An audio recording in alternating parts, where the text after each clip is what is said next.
Good afternoon, everyone. Today we'll be talking about trigonometry, grade 12, but mostly we will be doing compound angles identities today. So these are your compound angles identities. You don't have to memorize them or know them by heart because they'll always be given to you, whether in an exam or a test. All you have to know is how to use them and how to apply them. The other thing you also have to remember, your special angles and your special angles triangles, because in this section you might be asked to solve an expression without using a calculator. So you have to be able to break it down into special angles and know your special angles triangles. The first question we'll be doing today is this one. It says that I must prove that sine 75 degrees is equals to root 2 into root 3 plus 1 close bracket all over 4.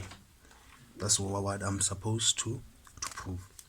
So how do you do this? Firstly, I'll say you change this into a compound angle identity. How do you do that? This can be written as sine of 45 degrees plus 30 degrees. Right? So after you've written it this way, you can go back to your compound angles and identities. You can see that where you have two angles and is a plus sign is which one? Is this one. So you can break this thing in terms of this formula. So how would you do that? You can say it's the same as sine. My alpha here is what? Is 45 degrees.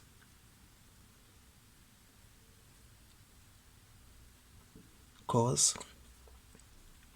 my beta is 30 degrees plus cos 45 degrees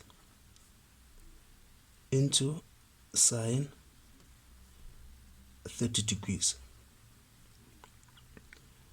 Therefore, from then on, you can use your special angle triangle. Sine 45 will be what? Sine 45 will be root 2 all over 2 into cos 30 will be root 3 all over 2. Cos 45 is root 2 all over 2. Cos 30 is root 3 all over 2. Right?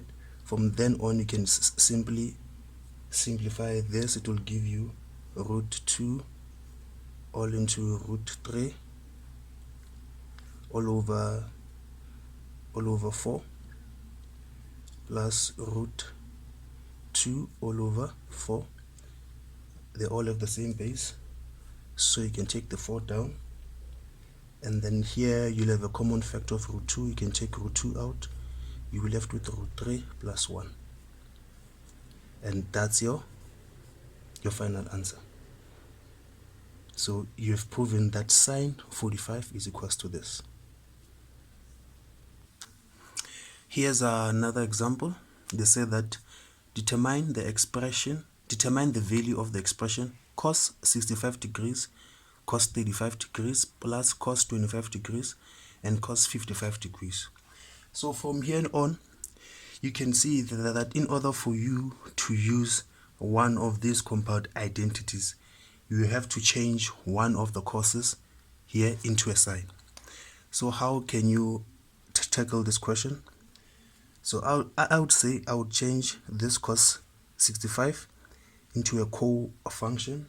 So it will be cos into 90 degrees minus 25 degrees all into cos into 35 degrees plus this one. I'll keep it the way it is. I'll say it's cos 25 degrees,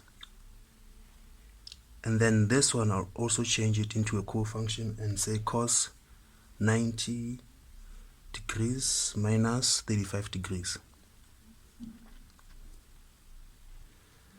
So since this is a co-function, it's going to change into a sine,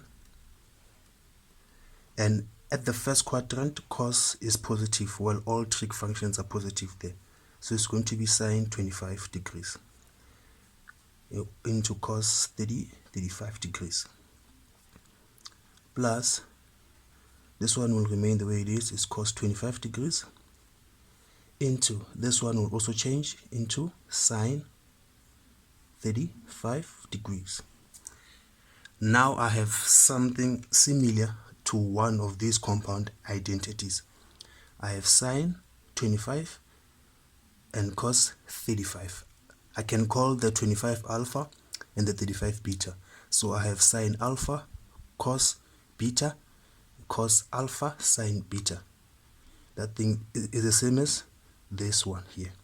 It's the same as this compound angle identity. So I can rewrite all of this thing in terms of this identity.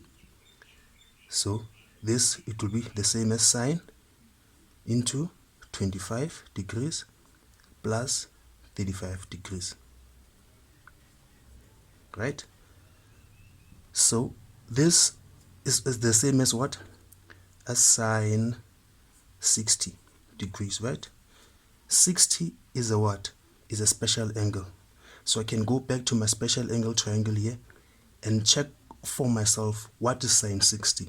Sine 60 is what? Is root 3 over 2. Now you have answered the question, you have expressed this whole thing, and you found the value of this whole thing. Here's another example of where we can use these compound angles identities. We are given 13 sine alpha plus 5 is equals to 0, and this triangle is between the first quadrant and the third quadrant.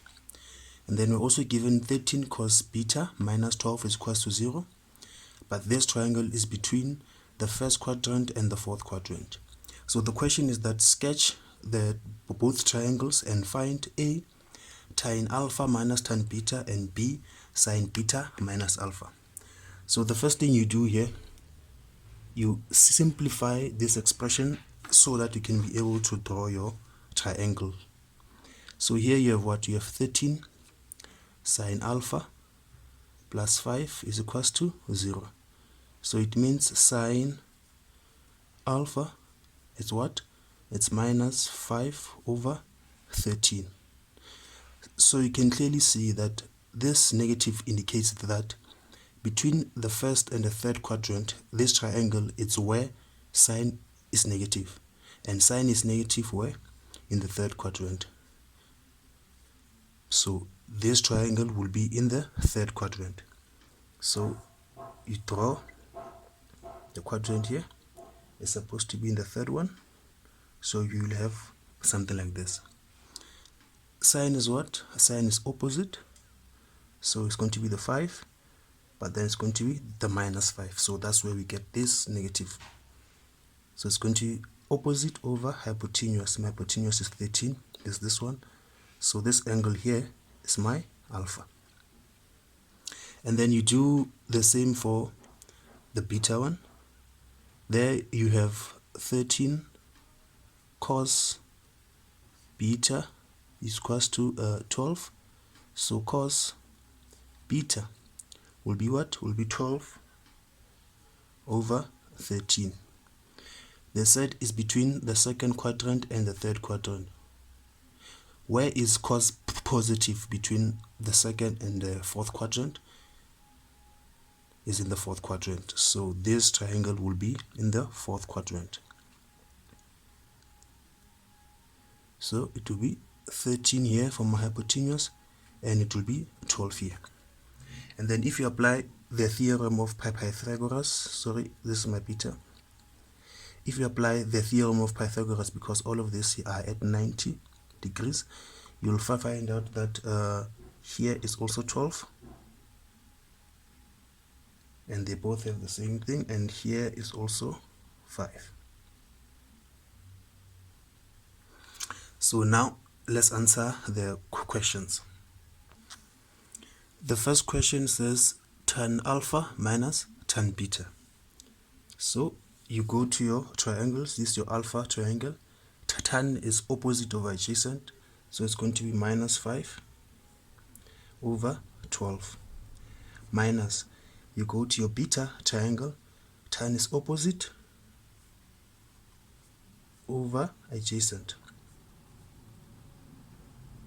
So your final answer here will be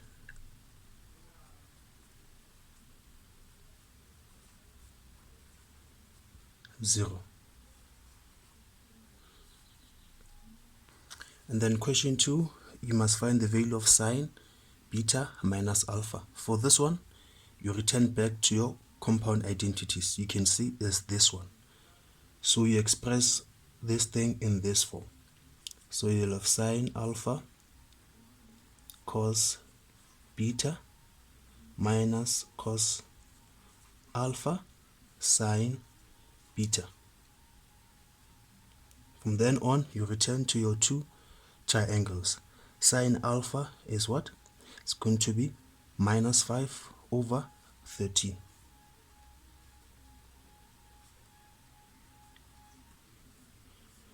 Cos beta is going to be what? 12 over 13. Minus cos alpha is what? Is 12 over 13. And then sine beta is minus 5 over 13. And this will be, this thing is the same as that one, so they'll cancel out each other. Your answer here will also be 0. So yes, ladies and gentlemen, those are the kind of questions you can expect in this section of trigonometry, grade 12. So if you appreciate the content, please comment, like, subscribe, and share. Thank you.